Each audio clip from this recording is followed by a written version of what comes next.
नमस्कार, जम्मू संवाद देख रहे हैं आप और मैं हूं ललित खजूरिया।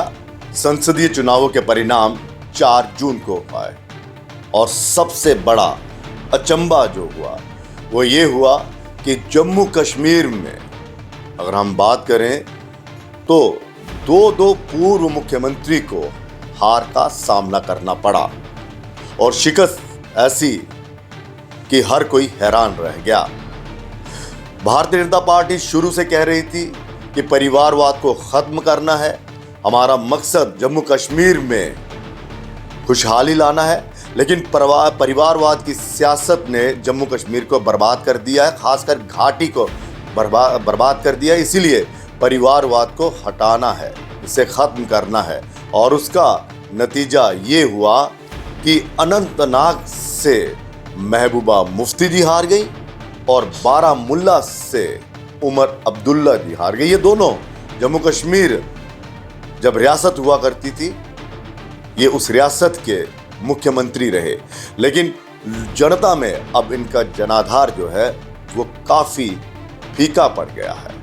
लेकिन इस बीच एक व्यक्ति जो जेल में बंद है वो अचानक से फॉर्म भरता है और चुनाव लड़ता है जेल के अंदर से और बारामूला की सीट जीत लेता है, जिसका नाम इंजीनियर रशीद है।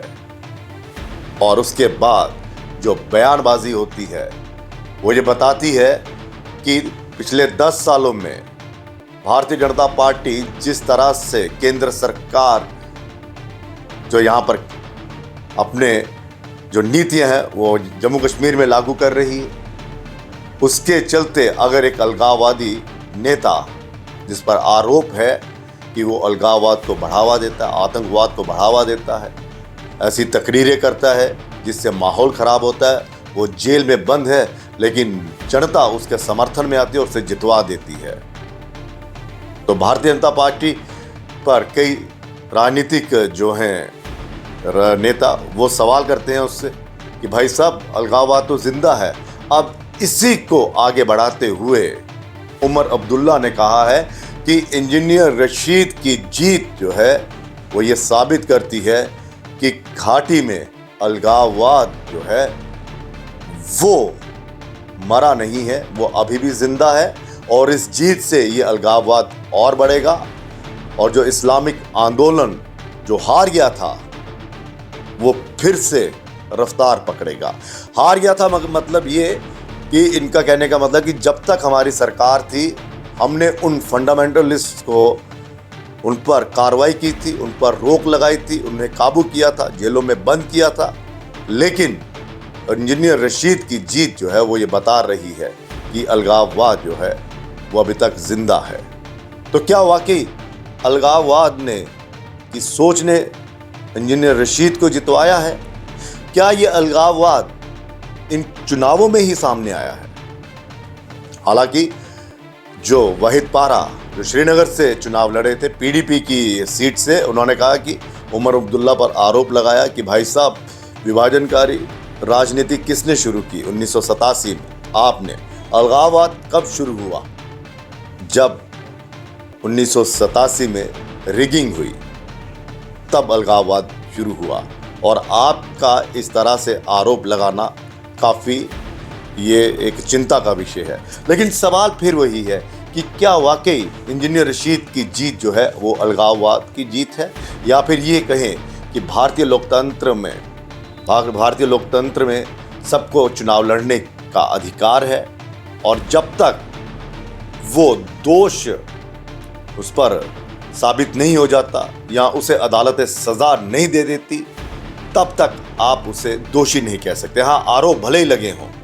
और इसी लोकतंत्र की ताकत ने इंजीनियर रशीद को चुनाव लड़ने के लिए एक हक दिया और इंजीनियर रशीद ने चुनाव लड़ा और चुनाव लड़ा और हराया किसे? एक तो उमर अब्दुल्ला साहब को, दूसरा सज्जाद लोंडी को। और दोनों की हार ये बता रही है कि जनता जो है इन दोनों से नाराज थी। अब ये जनता क्या वाकई पूरी की पूरी, अगर 2 लाख 3 लाख उनको वोट मिले हैं तो ये क्या सब अलगाववादी सोच वाले थे क्या? क्या उमर अब्दुल्ला ये कहना चाहते हैं कि उनको जो वोट मिला, जो उमर अब्दुल्ला को वोट मिला, वो अलगाववादी वाली सोच वाले नहीं थे, लेकिन इंजीनियर रशीद को जो वोट मिला है वो अलगाववाद वाली सोच के लोग हैं। तो क्या 2.5 लाख 3 लाख जितना भी वोट मिला है तो क्या वो अलगाववादी सोच वाले हैं, या फिर उमर अब्दुल्ला बौखला गए हैं अपनी हार से, या फिर शायद उन्होंने आईना नहीं देखा, और अगर आईना देखा होता तो उन्हें उस आईने में उस अलगाववाद की शुरुआत की झलक ज़रूर नज़र आती जब 1987 में चुनावों में रिगिंग हुई थी और फिर यकायक जो जीते हुए थे उन्हें हरा दिया गया और उनमें से एक कुख्यात आतंकी बन गया सलाहुद्दीन, जो पाकिस्तान में बैठा है और यहां पर आतंकवाद को बढ़ावा दे रहा है।